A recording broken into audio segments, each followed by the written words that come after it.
Good afternoon, everybody, and welcome to AECOM and the Sustainable Business Council event, Business and Ecosystems, Identifying Risks and Opportunities. As Mark said, I was the Chief Executive of URS. I am now the, I still have to get over that. I'm the Executive General Manager for Strategy and Growth for AECOM New Zealand. Business and ecosystems appeal to us as a business because it addresses issues related to New Zealand's most important asset, its natural environment, and with that, the benefits that our society and our economy derive from it. Examples of that, clearly are our outdoor lifestyles and also the 100% pure brand of many of our products and services. For AECOM, the project introduced a new language of ecosystem services to our planners and engineers. It helped us build a case for developing further our capability in green infrastructure and ecosystem services assessment.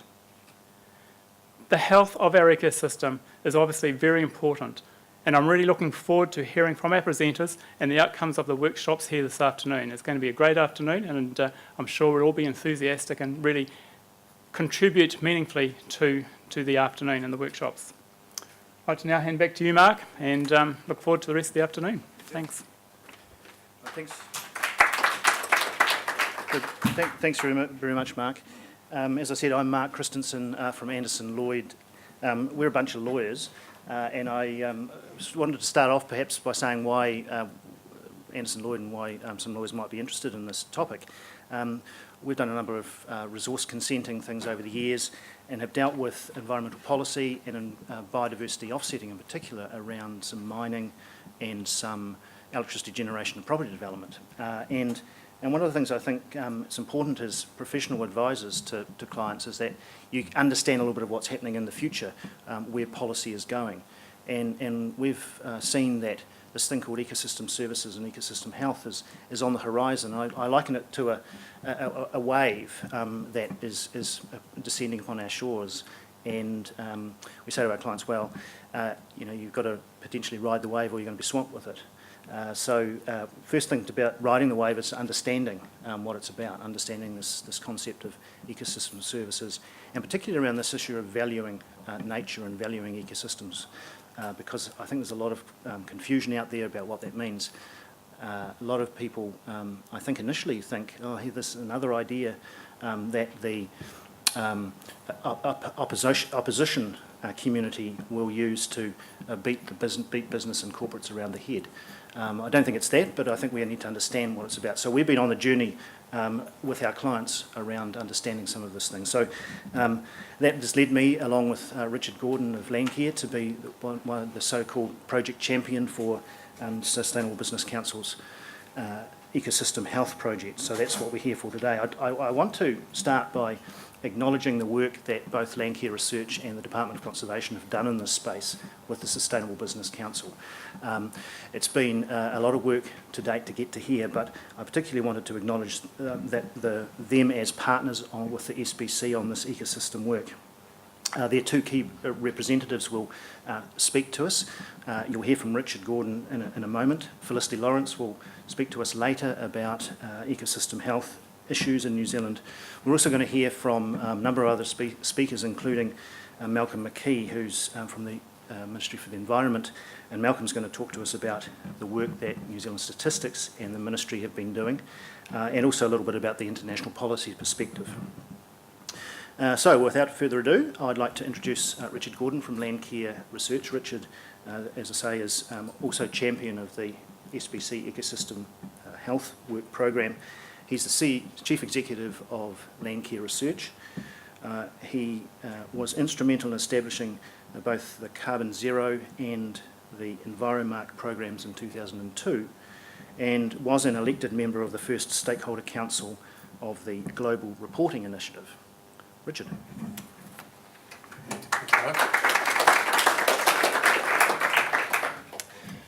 Ena mana ena reo rangatira ma tēnā koutou, tēnā koutou, tēnā koutou katoa. It's great to see you all here, familiar faces, and those that are new to me, welcome. My job is warm-up act for Suzie, who's the real brains in this and the real energy behind a lot of these projects, and also for the case studies themselves, which have been fabulous. And we're going to hear some really good stories from those. I'm going to also acknowledge that it's been great working with the Sustainable Business Council and with DOC and with the individual companies who've put themselves out there to run these projects. And I think you'll be hearing from them about the value that they've. Thank you very much, that's great. So I'll go through this pretty quickly because many of you will be familiar. We're all pretty familiar with the concept of services. You know, if you're a long journey, there are things you need.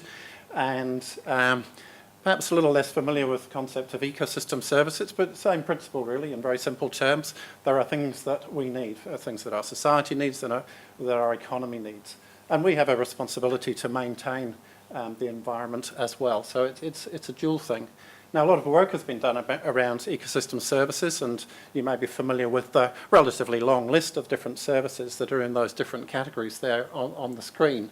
So we're pretty familiar with ecosystems providing us with fresh water, providing erosion control, for instance, providing educational, cultural values. Less familiar with some of the other ones, perhaps, and some of them are really critical and easily overlooked, like pollination, which is quite an issue at the moment. So there's quite a long list, a lot of work done on those. We are good, I think, we're getting better as companies and as countries at understanding and managing our environmental impacts, but that does actually leave an elephant in the room, which is our dependency on our ecosystems. And why should we care about them? Well, we do have impacts. We understand this. A lot of it's dealt with in an RMA framework, or a lot of it's dealt with in terms of companies wanting to improve their performance, their efficiency, their brand value, and so on. But there is this other piece about dependency on ecosystems and what we call the services from those ecosystems. And really, it's increasingly important that we understand the state and the change in our ecosystems, because they present both opportunities but also risks. For that word drought, you can substitute a number of things. Water quality, you could substitute some major disease incursions. I mean, up here you've got, I'm from Christchurch, we don't have the Queensland fruit fly, probably won't, but I mean, you're well familiar with some of the seemingly small things that could have major impact on the economy. So just focus on this slide, because these are some of the sources of the sort of impact, the risks and opportunities that companies face, and why we're sort of increasingly focused on this question of the dependency and what is influencing the ecosystem services on which we have that dependency. Communities having a much bigger role to play, and the picture is the water zones. So you've got collaborative governance being rolled out across a number of regions. You've got communities having a serious role in determining effectively availability of an ecosystem service. Competition for lands, you're all very familiar with that up in Auckland with the encroachment of urban development, but also competition for the uses of resources like rivers. So maybe no more dams because we want kayaking, or we want our lands protected. Compliance, nutrient limits is a big issue around the country, especially in Canterbury, where I'm from. Climate change, you may think of it locally, but you should also probably be thinking about it globally, because if you're a brewery and you're looking at where your raw material is going to come from in coming years, you may want to be taking a look at what's happening to the crop production areas as a result of climate change. And then I've put condition in there as well, because the condition of the ecosystem services is a critical aspect. We hear a lot about water quality. It's probably one of the better known ones. But I don't know how many of you have heard that, within our children's lifetime, or certainly our grandchildren's lifetime, it's likely that kiwi will go extinct in this country outside of reserves. So what would that do for your brand value? I'll leave that question with you. And the other picture there is kiwi fruit PSA. So again, this issue of condition of our ecosystems, the threats that our ecosystems face, and what some of the roll-on effects might be if we suffer in these areas. So I think the question that will be in my mind, certainly as I'm listening to the case studies, is this question of how well are the risks and the opportunities being identified, opportunities from companies managing these risks proactively. And so that's a question that you might be asking. I was also asked just to provide a wee bit of context around the World Business Council for Sustainable Development, of which we're all good. of which the SBC is a partner organisation here in New Zealand. So the WBC over the last 5 years has done a lot of work in identifying what some of the big global goals should be, and where companies have got a role to play in delivering those. So they've come up with this notion of 2020 goals, Action 2020, and that's been rolled into the SBC's agenda, and Penny's been leading her team and really helping companies work through some of these. Now, the 2021 that's relevant here is around ecosystem health, and some of the actions that we'll be really encouraging members to take are listed there. It's about bringing out some of this exemplar information as we're doing today, raising the profile of the issues, and helping the members and other organisations with some tools that they need. And the Ecosystem Services Review, that's ESR, is the tool that you'll be hearing about most today. So that's from me. I'm part of Landcare Research, as is Suzie, and we, as you probably guessed, our business is the science in this area, science and sustainability, and we also have as a subsidiary business, and we've got Anne and Josephine here, the Environmental Solutions business. So if you're familiar with Carbon Zero and CMAS, that's us too. That's my 5 minutes, and I'm delighted to hand over. Thank you.